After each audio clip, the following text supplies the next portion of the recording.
faces margin pressure amid Middle East conflict-induced supply chain disruptions. The ongoing war in the Middle East has disrupted global plastics supply, increasing US resin exports. Iran's attacks on shipping through the Strait of Hormuz have affected 15% of global polyethylene supply. This disruption has led to higher US polyethylene prices. Asia and Europe, heavily reliant on Middle Eastern resin exports, are the most affected. Asian and European resin plants are operating at reduced capacities due to higher crude oil prices. US producers are operating at higher utilization rates with ample export capacity to Asia. Local pricing will drive US exports, with Europe being a likely destination due to favorable pricing. Dow is facing margin pressure from surging petrochemical input costs. The supply chain disruption is expected to impact Dow within 35 days.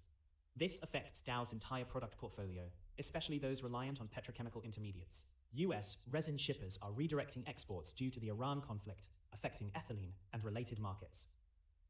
Price transmission mechanisms show sharp repricing of key petrochemical intermediates.